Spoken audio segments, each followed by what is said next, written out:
దేవుని వాక్యాన్ని ధ్యానం చేద్దాం. సమయం చాలా అయిపోయింది రోజుకి. అయినా సరే ఒక అంశాన్ని ధ్యానం చేస్తున్నాం. ఏంటంటే దేవుడు మన పట్ల శ్రద్ధ కలిగి ఉండెను. ఎందుకు ఆయన ఏం చెప్తాడు? సంవత్సరానికి ఈ సంవత్సరంలో ఆయన ఏం చేశాడో చెప్తున్నాడు.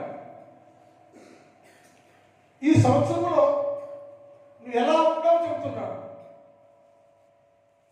ఈ సంవత్సరంలో నువ్వేం చేయాలో చెప్తున్నాడు. ఈ 3 విషయాలు గమనించాలి. ఒకటేమో ఈ సంవత్సర కాలం ఆయన నీకు ఏం చేశాడో చెబుతున్నాడు. ఈ సంవత్సరంలో నువ్వు ఎలా ఉన్నావో, ఎలా జీవిస్తున్నావో చెబుతున్నాడు.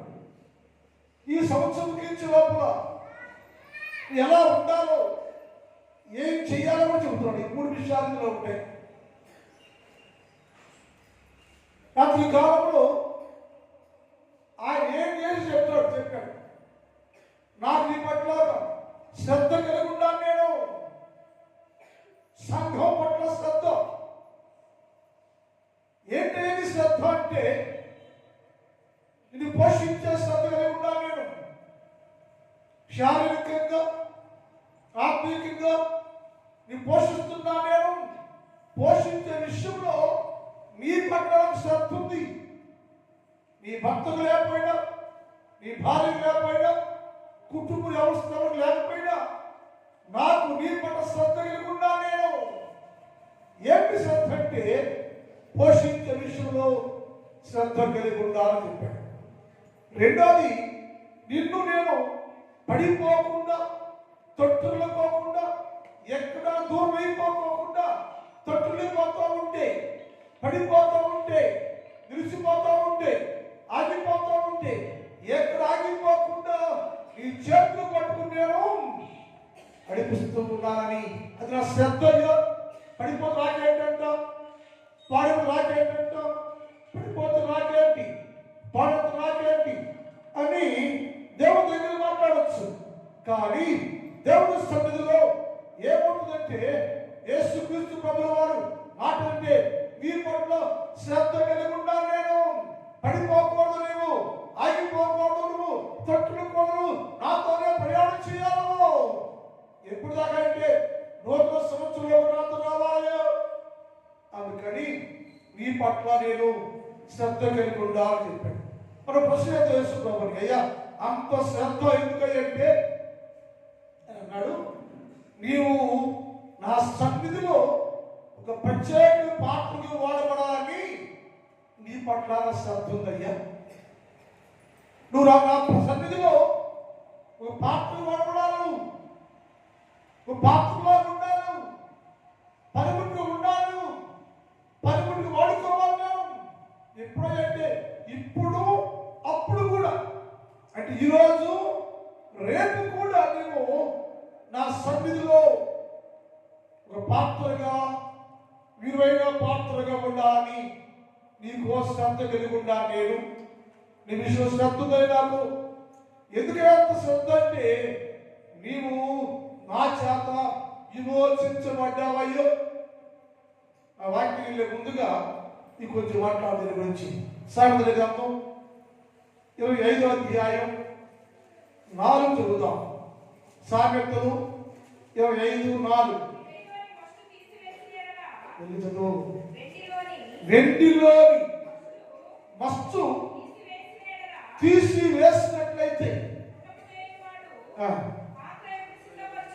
ప్రార్థించబడుచు. గమనించాలి, ఇక్కడ వెండి అన్నాడు.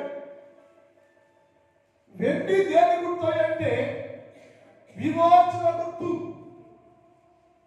మరి ఎవరమైనంటే యేసుక్రీస్తు ప్రభువు చేత విమోచించబడ్డా మనం. వెండి లాంటి నీవు, విమోచించబడి నీవు, విమోచన గుర్తుంది. వెండి అంటే విమోచించబడిన వారు. అందుకే యేసు అన్నాడు, నేను నిన్ను విమోచించానయ్యా. వెండి లాంటి నీ జీవితం, పరిశుద్ధమైన జీవితం విమోచించానికి నేను విమోచన కలుగజేశాను. నేను నీకు విమోచించాలని పేరు పెట్టాను నీకు. ఎవరికైతే వెండి అంటే విమోచన. ఎవరికి విమోచన అంటే మీ అందరూ యేసుక్రీస్తు ప్రభువు వారు విమోచించారు. లోకంలో నుంచి, పాపంలో నుంచి, ప్రస్తుతం అంధకారం సమూహంలో నుంచి ఆయన విమోచించి విమోచకుడు ఆయన ద్వారా విమోచించబడిన వారు అని నీకు పేరు పెట్టారు. యెషయా 62:12 చదువుతాం. యెషయా 62:12. పరిశుద్ధ ప్రజలను గమనించాలి. పరిశుద్ధ ప్రజలను ఎవరెంటున్నారు? వెండికి ఏమంటే పేరు వెండి. పరిశుద్ధ ప్రజలను యెహోవా విమోచించిన వారిని గమనించాలి. ఎవరంటే వెండి పరిశుద్ధమైనది, వెండి పవిత్రమైనది. వెండి దేని గుర్తు అంటే విమోచన గుర్తు. ఆయన అంటాడు, నిన్ను పరిశుద్ధపరిచాను నేను, పరిశుద్ధపరిచాను నేను యెహోవా చేత విమోచించబడిన వారని వారికి పేరు పెట్టాట. ఇది ఎవరైనా యెహోవా చేత విమోచించబడిన వారు వెండి. యెహోవా చేత విమోచించబడిన జనాంగం, యెహోవా చేత విమోచించబడిన వారి పేరు నీకు. ఎలా ఉన్నావు ఈ సంవత్సరంలో? విమోచించబడిన వారు, వెండి లాంటి వారు, విమోచించబడిన వారు, విమోచించబడిన వారి పేరు పెట్టబడ్డానికి నీకు పేరుంది. ఏంటంటే పరిశుద్ధులు. విమోచించబడిన వారు, విమోచించబడిన వారిని యెహోవా చేత, యేసు ప్రభు చేత విమోచించబడిన వారిని నీకు పేరుంది. ఎవరైనా వీరయ్యా? క్రైస్తవులైనయ్యా? ఎవరు వీరంటే వెండి లాంటి వారయ్యా. ఎవరు వీరంటే యెహోవా చేత విమోచించబడిన వారు, యెహోవా చేత విమోచించబడిన వారు అని పేరు కలిగిన వారయ్యా. పేరు కలిగిన వారు ఎవరైతే దేవునికి విమోచించబడిన వారు అన్నాడు. వెండి వెండి వెండిలో వస్తుందంట. విమోచించబడిన వారే. విమోచించబడిన వారు పరిశుద్ధులు కదా, పవిత్రులు కదా. వెండి పవిత్రులు కదా, పరిశుద్ధులు కదా. వెండిలాగా నీవు కూడా విమోచించబడ్డావు కదా, విమోచించబడ్డావు కదా. విమోచించబడిన వారు అది పేరు పెట్టబడిందో. అయితే ఆ వెండి లోపల ఏమంట? ఇంకను మస్తు కలిగి ఉండేను. ఇప్పుడు ఈ సంవత్సరాలు అన్నాడేసయ్యా, విమోచించబడిన వాడు నీ లోపల వస్తుంది. విమోచించబడిన వారే, పరిశుద్ధులే. అయితే మానవుడు కనుక, మనుషుడు కనుక నీ లోపలికి ఏమొచ్చిందంటే మల్లె వచ్చింది, మల్లె వచ్చింది, మస్తు వచ్చింది. మనుషుల మధ్యలో నీవు నివాసం చేస్తున్నప్పుడు మాటలోనో, క్రియలోనో, తలంపులోనో, ఉద్దేశంలో నీ పరిశుద్ధాన్ని బడి వెండి లాంటి విమోచన విమోచించబడిన విశ్వాస జీవితంలోకి మస్తు ప్రవేశించను. మస్తు కలిగి ఉండాను. మస్తు వచ్చేసింది, మస్తు అడ్డుకుంది. ఇప్పుడు ఏం చేయాలంటే ఆ మస్తుని కడిగి వేయాలి. ఈ సంవత్సరం అట్టాగి పెట్టుకుని కప్పుకొని బయట వేసుకుని మూసుకుని కూర్చుంటుకోదేవా. మీ దగ్గర ఏమంటే మనం ఏమనుకుంటా? విశ్వాసం నేను విమోచించబడ్డాను అనుకుంటావు నేను. కానీ దగ్గర ఏమంటే మస్తుందంటే ఆయన్నాడు వెండి లోపల మస్తు ఇలా ఉండేను.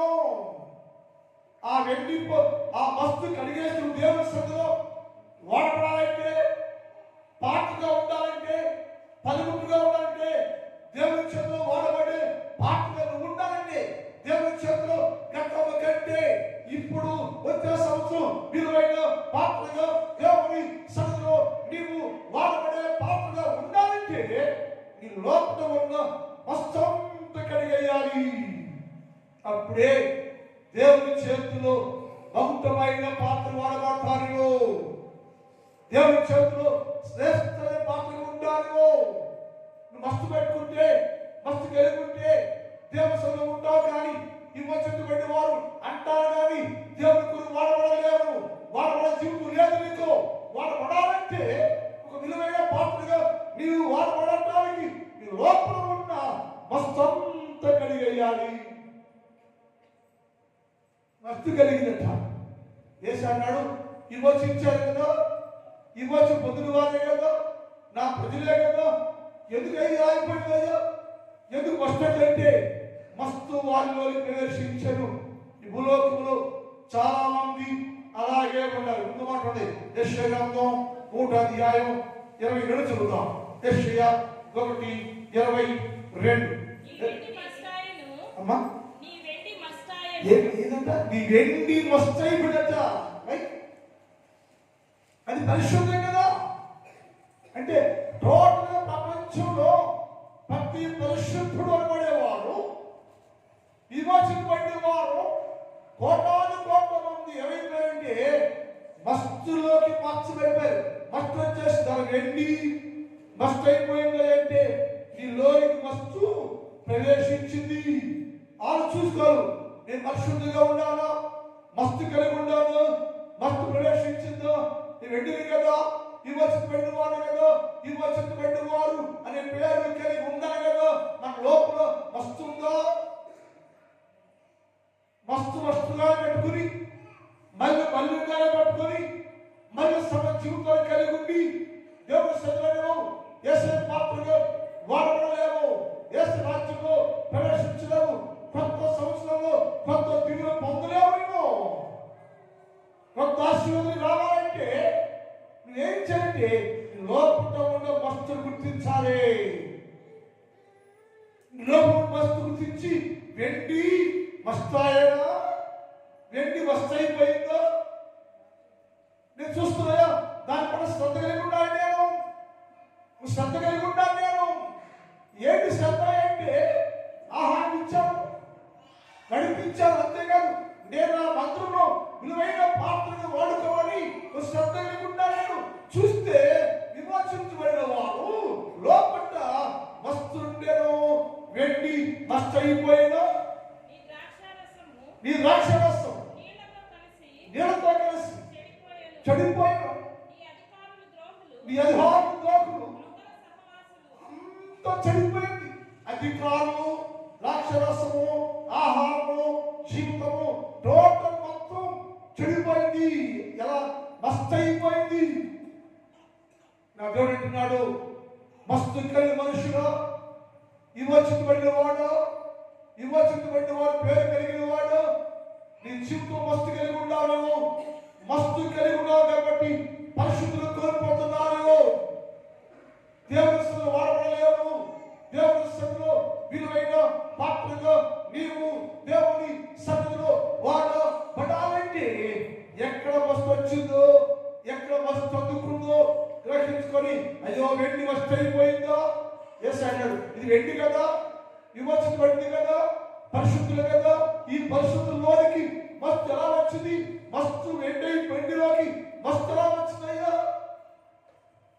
అన్నాడు, ఒక మనిషి కదా, మనుషుల మధ్య ఉంటున్నాడు కనుక మస్తు ప్రవేశిస్తే, మస్తు కలిగి ఉంటే, మళ్ళీ కలిగి ఉంటే విమోచించబడిన వాడు వెండి చెందితే చూసుకోవాలి. అయ్యో మానవ మధ్య ఉన్నా కదా, నేను ఒకరు మస్తు నాలోకి వచ్చిందామని మస్తు గ్రహించి దానిని విడిచిపెట్టి శుద్ధి చేయాలి. మస్తు కడిగేయాలను. మస్తు కడిగేస్తేనే పాత్ర విలువ. మస్తుంటే ఆ పాత్ర విలువ ఉండదు. మస్తుంటే ఆ పాత్ర విలువ ఉండదు. నేను టీ తాగుతూ ఉంటాను, కప్పు నా కప్పులు సపరేట్ ఉంటాయి. కొద్దిగా వేలు మచ్చ పట్టుకాయ దీనిలో కూడా మురుకుంటుంది. ఒకసారి అది పెట్టేస్తాను, అమ్మగారు తెచ్చేసి పెట్టుద్ది, తెచ్చి పాలు పెడుతుందో అది పెట్టేస్తాను. ఇది తాగమంత ఎందుకు తాగండి? ఆ పట్టుకుని కాడకు కూడా పట్టుకుని మళ్ళీ ఉంది. కాడకి మళ్ళీ ఉంటేనే కప్పు పడేసారు. అది రోజు కప్పు పట్టుకుంటాను. అంటే కప్పు మళ్ళీ కప్పు తాగండి, కప్పు ఎత్తుకోకపోతే మనిషిని నేను, మానవుడు నేను తాగే తీరే కప్పుకే మళ్ళీ ఉంటే పక్కన పడేస్తుంటే యేసుక్రీస్తు కలవ రక్తంలో కడగబడి శుద్ధి చేయబడే క్రైస్తవుడు విశ్వాసి మస్తు కలిగి ఉంటే పక్కన పడేస్తాడు. నిన్ను పక్కన పడేయకుండా పాత్రగా వాడబడాలి. పక్కన పడవేయబడకుండా దేవుని సన్నిధిలో విలువైన పాత్రగా నీవు వాడబడడానికి వేయించండి. ఎక్కడ వస్తుందో చూసుకొని వెండి వస్తాయో విమర్శించబడిన వాళ్ళు మస్తు వచ్చేసిందా, మళ్ళీ వచ్చేసిందా? ఎందుకు వచ్చింటే మాటలోనో క్రియలోనో తలపులో ఉద్దేశం ఒక వస్తు వచ్చింది, మనసు పని వచ్చింటే దానిని కడగాలి. యేసయ్య అన్నాడు, నీ మస్తు చూశాను నేను చూస్తే నీలో వస్తుంది, మల్లెం ఉంది, దోషం ఉంది, అది పరిశుద్ధ పోగొట్టేసింది. నీ పరిశుద్ధ జీవితాన్ని విమోచించబడిన వారి పేరుకి భంగం కలుగుతా ఉంది. దాని లోపల వస్తుంది, దానిని నేను బాగు చేస్తా. అదే అధ్యాయం 25 చదవమ్మా. నా హస్తముని మీద పెట్టి, ఎవరి దేని మీద? వెండి మీద పెట్టి, వెండి ఎరబడి, వెండి ఎరబడి మనుషులు పెట్టి, వెండి ఎరబడి యోచించబడిన వాళ్ళు మస్తుని కలబట్టి, మస్తు కలిగి ఉన్నా కాబట్టి మస్తుతోటే నీవు నూతన సంవత్సరంలో ప్రవేశించడానికి వీలు లేదు కాబట్టి నీ మస్తుతోటి నీవు కొత్త సంవత్సరంలోకి అడుగు పెట్టుకోవద్దు. ఏం చేయాలంటే నీ మస్తాంత కడిగేసుకుని పవిత్రపరచబడి కొత్త పాత్రలు చేయబడి రావాలి. అందుకని అన్నాడు, నేను నా హస్తమును నీ మీద పెట్టి నీ మస్తును నీ వస్తంతో నేను నిర్మూలన చేయబోతాను. శ్రద్ధ వహిస్తున్నా. ఆయన శ్రద్ధ ఏంటంటే ఏమి శ్రద్ధ? నీ తల్లికి లేదు, నీ తండ్రికి లేదు, నీ భర్తకు లేదు, నీ భార్యకు లేదు. యేసు ప్రభువు వారు నువ్వు చూస్తే మస్తు కలిగి ఉన్నావు నువ్వు అన్నాడు. నేను నా చేతిని నీ మీద పెట్టేసా. ఎందుకయ్యో వేస్తాని నాకేదో చాచమైతే నీ లోపల ఉందే వెండి ఎరబడే నీ జీవితంలో, పరిశుద్ధులు అనబడే జీవితంలో, నువ్వు విమోచించబడిన వారు అనబడే జీవితంలోకి మస్తు వచ్చేసి కాబట్టి ఆ మస్తు తీసివేయాలని నేను నా హస్తాన్ని నీ మీద పెట్టాను. ఈ సంవత్సరం ముగింపులో నా హస్తాన్ని నీ మీద పెట్టి నా చేతిని నీ మీద ఉంచి నీలో ఉన్న మస్తు అంతటిని తీసేస్తాను. చెప్తున్నా హల్లెలూయా, హల్లెలూయా. నా దేవుని ప్రణాళిక అది. యేసు శబ్దది ఎందుకైంది శ్రద్ధ? నేను వస్తువు నీకేంటయ్యా, నేను మళ్ళీ నీకేంటయ్యా అంటే మనిషికి పట్టదాల గురించి, మనిషికి పట్టదాల గురించి యేసయ్య సురక్ష నుంచి నువ్వు కొన్నాడు కాబట్టి, రక్తంలో కడగా పడిన వ్యక్తివి కాబట్టి నువ్వు మస్తు కలిగిన వ్యక్తిగా ఉండకూడదు. కాబట్టి మస్తు కలిగి ఉంటే దేవుని సన్నిధిలో విలువైన పాత్రగా ఉండలేదు. కాబట్టి విలువైన పాత్రగా వాడబడాలంటే ఏమనకూడదు, మస్తు అనేది ఉండకూడదు. యేసు అన్నాడు, నీ కలిగిన మస్తు అంతటి నేను తీసుకుపోతున్నాను. 50 సంవత్సరం ఈ సంవత్సర కాలంలో ఒకవేళ మస్తు కలిగి ఉందావా, మదిలో ఉందావా, మంచి మస్తు అంటుకుందా, నీ లోనికి హృదయంలోనికి మస్తు ప్రవేశించిందా, మస్తు కలిగే ఉందావా, మస్తు చనిపోయిందా, జీవితం పాడైపోయిందా, ఈ మస్తు అనేది నీ జీవితాన్ని పాడు చేసిందా, కలుషితం చేసిందా, ఈ బలము నీకు అంటుకుని నీ పరిశుద్ధ జీవితం పాడైపోయిందా? అన్నాడు, ఆ మస్తు అంతా నేను తీసేయాలి. ఈరోజు చూస్తే వినమనేమిటి? మస్తు కలిగి ఉన్నావు నువ్వు, మస్తు కలిగి నీ శ్రద్ధ చూస్తున్నావు. నేను నీ మస్తు తీసేద్దామని, మస్తు కలిగేద్దామని నీ పట్ల నేను శ్రద్ధ కలిగి ఉన్నాను. ఎందుకు ఎంత శ్రద్ధగా అంటే నా సన్నిధిలో నువ్వు విలువైన పాత్రలు వాడబడాలి, విలువైన పాత్రలు వాడబడాలంటే మస్తు లేకుండా ఉండాలి. నువ్వు శుద్ధిగా చేయబడాలి, నువ్వు శుద్ధి చేయబడాలి. ఇంటర్నల్ లైఫ్, ఎక్స్టర్నల్ లైఫ్, లోపల బయట ఎక్కడ కూడా మస్తు బలబడి పుట్టడం వీలు లేదు. సమస్తము నువ్వు శుద్ధీకరించబడాలి. నా హస్తాన్ని ఈరోజు నేను చాచాను. మస్తు కలిగిన వాడా, విమోచించబడిన వాడా, ఎంతకాలం మస్తు కలిగి ఉంటాను, దోషం కలిగి ఉంటాను, మళ్ళీ పట్టుబడ్డాను. విమోచించబడిన వారే, రక్షణ పొందిన వారే, మార్పు చెందిన వారే, యెహోవా చేత విమోచించబడిన వారు, పేరు కలిగిన వారే. కానీ లోకం ఏమంటే మస్తుంది, మళ్ళీ ఉంది, పాడు అయిపోయింది, పాడు చేస్తుంది, పరిపాలన చేసేస్తుంది. అలాగే ఉంటే నువ్వు దేవుని పాత్రకు ఉండే కాదు. లేదు, యోగ్యమైన పాత్ర ఉండాలంటే, యోగ్య పనిముట్టుగా ఉండాలంటే, యోగ్యమైన పనిముట్టుగా వాడబడాలంటే నీలో ఉన్న మస్తంతా తీసివేసుకోవాలి అన్నాడు.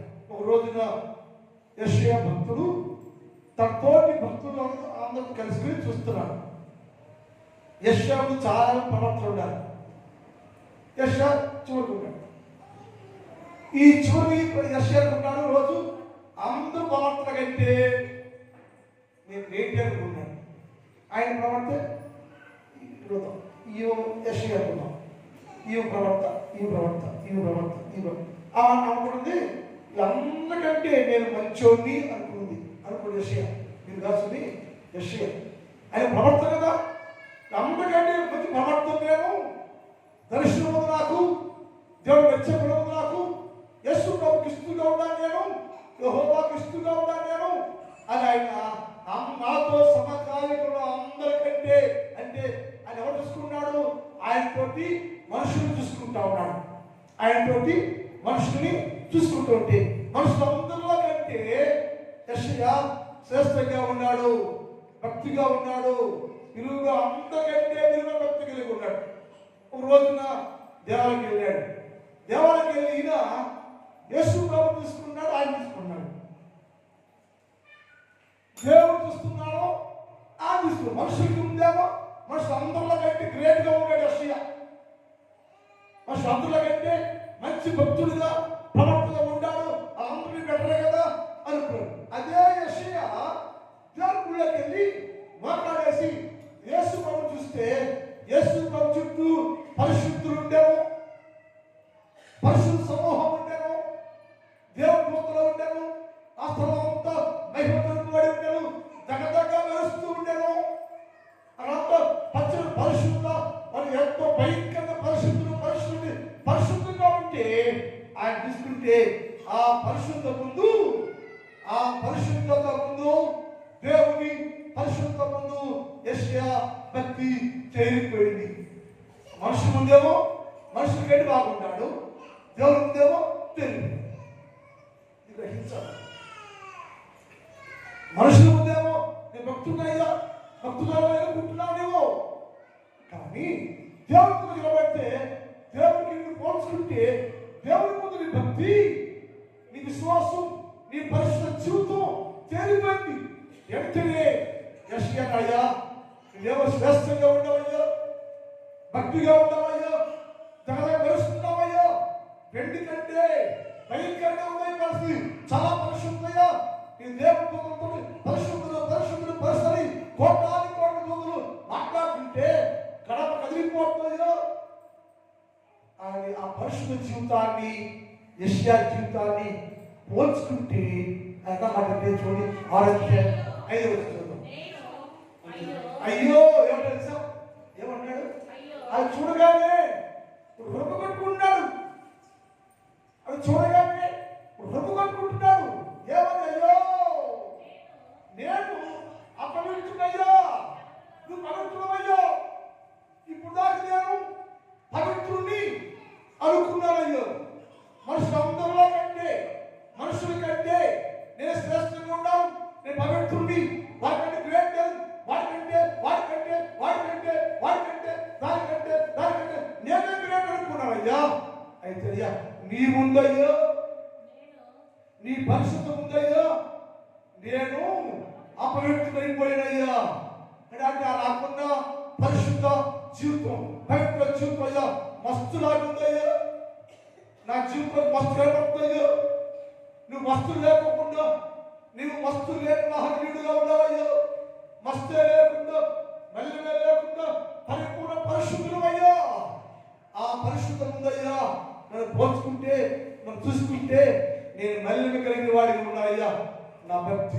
అయ్యో అయ్యో నేను అపవిత్రుడయ్యా, ఎందుకు నీవు అపవిత్రుడు అయిపోయావా అసలు? ఎందుకు నీ అపవిత్రుడు మార్చబడంటే నిన్ను సమాజం అపవిత్రమయ్యా, నా స్నేహితుడు అపవిత్రమయ్యా. నువ్వు మంచోడు చెప్పండి గుర్తిండి, నీ స్నేహితుడు మంచోడైతే నువ్వు మంచిగా అవుతావు, నీ స్నేహితుడు చెడ్డపడితే మంచిదాని చెడ్డాలి. క్లాస్ చెప్తున్న మాట్లాడాలి, స్కూల్ క్లాస్ ఏమిటంటే నీ స్నేహితుడు చూసి బట్టి నువ్వు మంచిదానిలో చెడ్డని చెప్పేసావు. నువ్వు చెడ్డాను కూడా అవసరంలా, నీ ఫ్రెండ్స్ మంచోడైతే నువ్వు మంచిదానివే, కానీ నీ స్నేహితుడు డెవలప్స్ అయితే నువ్వు కూడా డెవలప్స్ అయ్యి. అదేంటి అంటే నువ్వు కూడా డెవలప్స్ అయ్యి మంచిదాన్ని కాదు. ఎందుకని నీ స్నేహితులు బట్టి నువ్వు కూడా మంచిదానివి. ఇప్పుడు యెషయా అన్నాడు, అయ్యో అపవిత్రుడయ్యా, నేను అపవిత్రమైన ప్రజల మధ్యలో ఉన్నాను. ఎందుకయ్యా యెషయా? అందరూ పరిశుద్ధులు కదా, అందరికంటే పరిశుద్ధులు కదా. ఎందుకు ఇప్పుడు అలాంటి? నేను అపవిత్రమైన చెడిపోయిన ప్రజల మధ్యలో ఉన్నాయి. నేను నాతో అందరూ పాపలేదయ్యో, అపవిత్రులయ్యో, వారిని బట్టి నాకున్న పవిత్రత కోల్పోయాను. నేను అపవిత్రుడయ్యో, అపవిత్రమైన ప్రజల మధ్యలో నేను ఉంటున్నాయ్యో. అందువల్ల నిన్ను చూసుకుంటే నేను కూడా దోషం కలిగి అపవిత్రం కలిగి నేను వస్తున్నైపోయాను అని చెప్పాడు. దేవుడు బిడ్డలారా, దేవుడి స్వరూపుడు మనము ఆలోచించేయాలి. నీళ్ళు మస్తు యెషయాకేమంటే నా లోపల కూడా వస్తుందయ్యా, నా లోపల కూడా వస్తుందయ్యా అంటే అదే మస్తు కలుగునా, నేను వస్తుందయ్యా, వెడిలేను, ఇవ్వచ్చు వెండి వాడిని నేను, కానీ నేను ప్రజల మధ్యలో ఉంటున్నా. ఆ ప్రజల యొక్క వస్తు మళ్ళీ నాకంటుకుందయ్యా, ఆ ప్రజల యొక్క వస్తు మళ్ళీ నాకంటుకుంటే నా పెదాలను నేను తోట జీవితంతో మస్తు అయిపోయిందయ్యా, క్షమించయ్యా అంటే వెంటనే దేవుడు అన్నాడు, యెషయా నీలో వస్తుందే, నీ మస్తు కనబడతా ఉంది, ఆ మస్తును కాల్చేస్తున్నా, కడిగేస్తున్నా, మస్తంతా శుద్ధి చేస్తాను. కాలు తెచ్చి పెద్దాలు తగిలిస్తే తల్లో మస్తంతా మాయమైపోయాడు. హల్లెలూయా, హల్లెలూయా. ఈ క్యాచింగ్ టైప్ మనకు లేదు, వాక్యం క్యాచ్ చేసే ఆలోచన మనకి లేదు. మస్తంతో పోయిందయ్యా. అప్పుడు మస్తు పోయినాక అయ్యా ఏమన్నావయ్యా, నీ పాత్రగా, నీ పనిముట్టుగా, నీ పని చేయడానికి నేనున్నాను, పంపయ్యా అన్నాడు. ఎప్పుడు? మస్తు పోయినాక నీ పాత్రను వాడబడటానికి, నీ సన్నిధిలో విలువైన పాత్రలు ఉండాలి చేయబడ్డాను. ఇప్పుడు నేను నీ పని చేస్తా. చిత్తగించు, నేనున్నాను, నన్ను పంప. ఎప్పుడన్నా మాట మస్తం పోయినాక, కడగబడ్డాక, పరిశుభ్రపరచబడ్డాక అది ఎవరైనా అంటే విమర్శించబడిన వాడే, వెండే. కానీ ఆ వెండిలోనికి మస్తు ప్రవేశించింది. ఆ మస్తు కడగక ముందు ఆయన పాత్రగా వాడబడలేదు, సన్ను వాడబడలేదు, పాపిగా ఉన్నాడు. ఎప్పుడైతే మస్తంతో కడిగి వేయబడిందో, మస్తంతో పోయి కాల్చబడిందో, అప్పుడు ఆయన ఏమైందంటే నేను నీ పాత్రగా, నీ సేవకుడిగా, నీ పనిముట్టుగా, నీ పరిచర్యలో ఉంటాయో, పంపయ్యో, వెళ్తానయ్యో, నీ పరిచయం చేస్తానేమో. ఎప్పుడైతే మస్తంతా కడగబడి, కాల్చబడి, క్లీన్ చేయబడి పవిత్రమైన పాత్రగా చేయబడ్డప్పుడు అది గ్రహించవా? ఈ సంవత్సరం ఒకవేళ విశ్వాసమే రక్షణ పొందావు, మార్పు చెందావు, మాటలోను, క్రియలోను, తలంపులోను, ఉద్దేశాల్లోనూ ప్రజల మధ్య ఉంటున్నావు కాబట్టి ప్రజల మధ్యలో మాట్లాడుతున్న మాటల్లోనూ ఏం చేయండి. అందుకే నేను బయటికి రాను కలవని ఈ మస్ట్ అంటుకోకూడదు. ఇది మ్యాక్స్ ఇంట్లోనే ఉంటా, బయటికి రాదు. ఏమనుకోని నన్ను జాగ్రత్తగా ఉంటా, మళ్ళీ పరచుకోవడానికి. నేను కోపడతా పాపకి. నేను నా కోపానికి అర్థం ఉంటుంది. కోపం నేను కోపపడు కానీ పాపం చేయను. నా కోపం ఎదుటివాడు సరిచేయలేకే నా కోపం. పాపం నా లోపలికి ఏముండదు. నా దగ్గర కోపడతాను కానీ పాపం ఏమి నేను ప్రేమిస్తాను. నా తెలుసు ఎవరు ప్రేమించాలని. నా సంఘాన్ని ప్రేమిస్తా, నా సంఘాన్ని ప్రేమిస్తా. నా సంఘ వ్యక్తిలో ప్రేమించలేదు.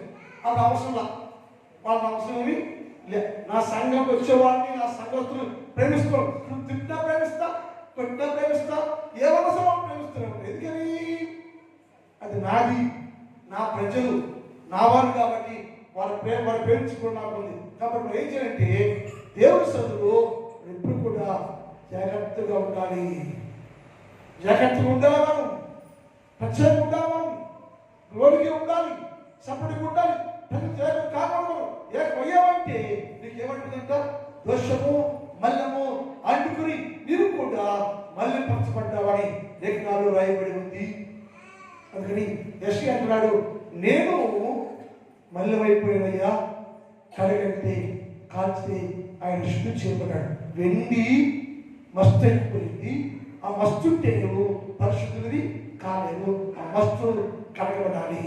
అందరికీ శ్రేష్ఠుడు, లేఖనాలు పవిత్రుడు, కొత్త నిబంధన అందరికీ శ్రేష్ఠమైన భక్తుడు అనే పేరు కలిగిన వాడు అపొస్తలుడు పౌలు అంటున్నాడు. ఆయన పరిశుద్ధుడు, భక్తుడు, విమోచించబడిన వాడు, దేవుడిని కలిగినటువంటి వాడు, దేవుడి భక్తులకి మాట్లాడుతున్నటువంటి వాడు. ఆయన పరలోక రాజ్యం ప్రవేశించాడు. ఆయన అంటున్నాడు, ఆయన అయ్యా నేను కూడా మస్తు కలిగి ఉన్నానయ్యా, నా లోన మస్తుందయ్యో, నేను పరిశుద్ధున్నే, విమోచించబడిన వాడినే, భక్తున్నే, మార్చబడ్డవాడినే. కానీ ప్రజల మధ్య ఉన్న నాలో మస్తు వచ్చిందయ్యో, ఆ మస్తు లోపం ఉందయ్యో, ఆ మస్తు నా లోపం ఉండటం వలన నేను చేయాలనుకుంటాను కానీ చేయలేకపోతున్నా. దాన్ని ప్రేమిస్తున్న వారిని ప్రేమించలేకపోతున్నా. నేను ప్రేమిస్తూనే ఉన్నా. వారి యొక్క సంపూర్ణ ప్రేమ రాత్రిలో పొగలేకుండా ఆ ప్రేమ చూస్తాను నేను.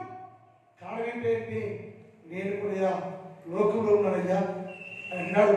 అయ్యా నేనయ్యా నీ కుమారుడే, కానీ నా లోపల వస్తుందయ్యా. చూద్దాం రోమపత్రిక ఇప్పుడు అది రోమ 7:20 చూద్దాం. 21 రోమ 7:20. కాబట్టి వేరు చేయాలని చేయకూడదు, నాకు మేలు చేయాలనుకుంటాను కానీ ఇక్కడే చేస్తున్నా. ఎందుకని నా లోపం వస్తుంది. తర్వాత కీడు చేయట కనపడుచున్నది అంతరంగ పురుషుని బట్టి దేవుని ధర్మశాస్త్రమును నాలో అంతరంగంలో ధర్మశాస్త్రాన్ని బట్టి ఆనందంగా ఉండాలి. కానీ వేరొక నియమము నాలో ఉందయ్యా. ఎవరిలో ఉంది? ఎవరైనా నాలో కాదు, పరిశుద్ధుడు, విమోచించబడినవాడు, రక్షణ పొందినవాడు. కానీ ఆయన అన్నాడు, నాలో కూడా అయ్యా వేరొక నియమము ఉందయ్యా.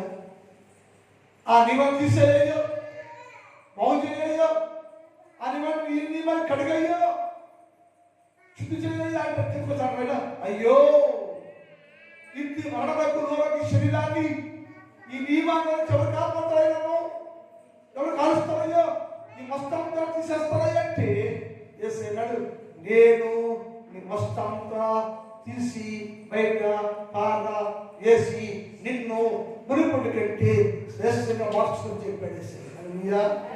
ప్రార్థించాం. మిగిలిన దానికైనా సాయంకాలం ధ్యానించేద్దాం. ఒక నిమిషం మోకరించండి, ఒక నిమిషం మోకరించండి, ఒక నిమిషం చిన్న ప్రార్థన చేసుకోండి. ఏసయ్యా నేనయ్యా విమోచించబడిన వాడినయ్యా, విమోచించబడ్డాను నేను. అయితే నా లోపలయ్యా మస్తుందయ్యా, మస్తు ప్రవేశించింది ఏసయ్యా. అది గ్రహించలేకపోతున్నాను నేను. ఇప్పుడైనా సంవత్సరాంతంలో నాలో మస్తు ఎక్కడుందో, ఎందుకుందో ఆ మస్తు గ్రహించుకొని నేనయ్యా మస్తాంతం కడిగి వేసుకుని వారికి సహాయం చేయాలి. ప్రార్థన చేసుకోండి, ప్రార్థన చేసుకోండి, ప్రార్థన చేసుకోండి, ప్రార్థన చేసుకోండి. యాహారు మీకు వస్తారు, ప్రార్థన చేస్తారు. ప్రార్థన చేసుకోండి, ప్రార్థన చేసుకోండి, ప్రార్థన చేసుకోండి. అందరూ ప్రార్థన చేసుకున్నాం. ఒక్క నిమిషం ప్రార్థన చేసుకోండి తల్లి, ఒక్క నిమిషం ప్రార్థన చేసుకోండి, ఒక్క నిమిషం ప్రార్థన చేసుకోండి, ఒక్క నిమిషం ప్రార్థన చేసుకోండి. అందరూ ప్రార్థన ఉండండి, అందరూ ప్రార్థన చేసుకుందాం. దేవుడితో మాట్లాడదాం, దేవుడితో మాట్లాడదాం. ప్రార్థన చేసుకోండి, ప్రార్థన చేసుకుందాం. పరిశుద్ధుడా, పరిశుద్ధుడా, పరిశుద్ధుడా, ప్రేమ కలిగినటువంటి మా ప్రియ పరలోకపు ప్రభువా, మీ పరిశుద్ధ పాత్రకు స్తోత్రములు స్తోత్రములు స్తోత్రాలు చెల్లిస్తూ ఉన్నాము తండ్రి.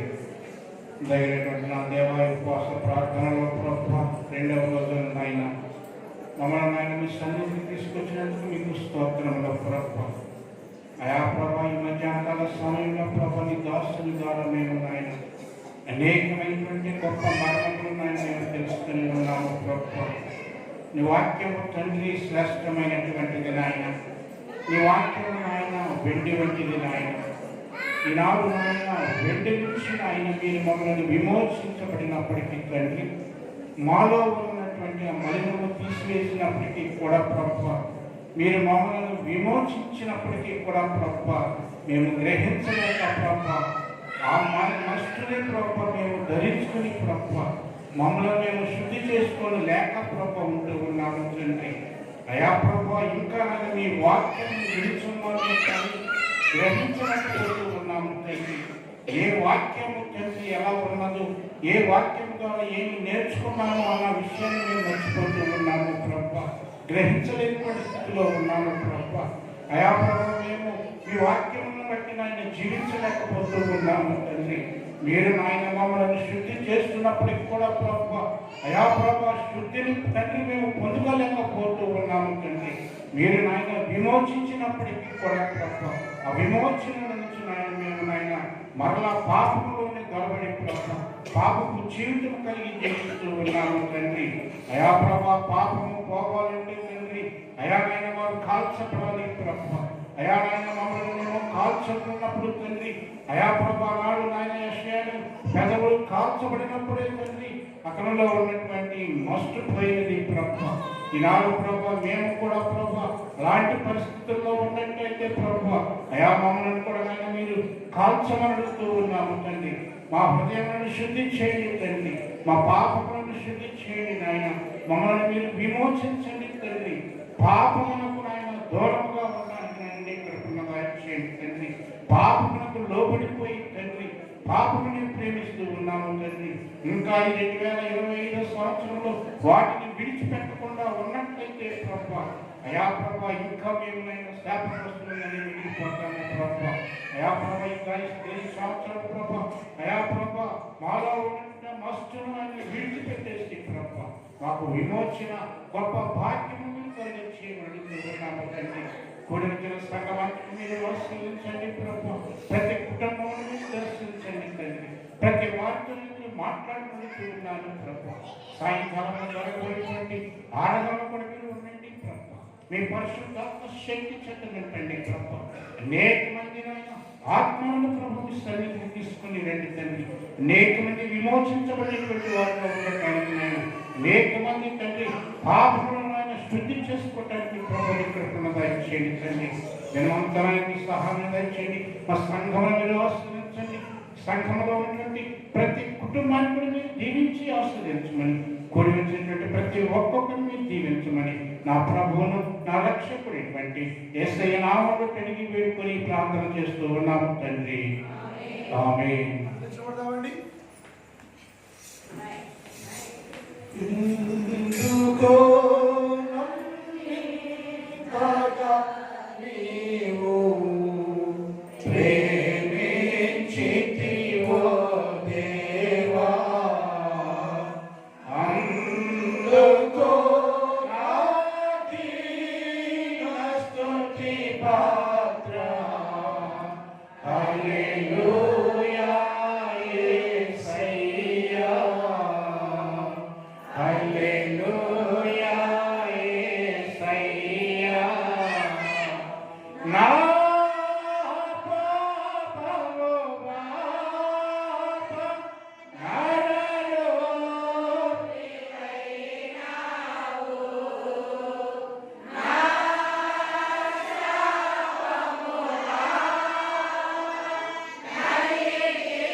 వారి కృప, పరిశుద్ధాత్మ దేవుని కన్య సహవాసం ఇప్పుడు ఎప్పుడు ఎల్లప్పుడు సదాకాలము మనందరికి తోడై ఉండును గాక. ఆమేన్.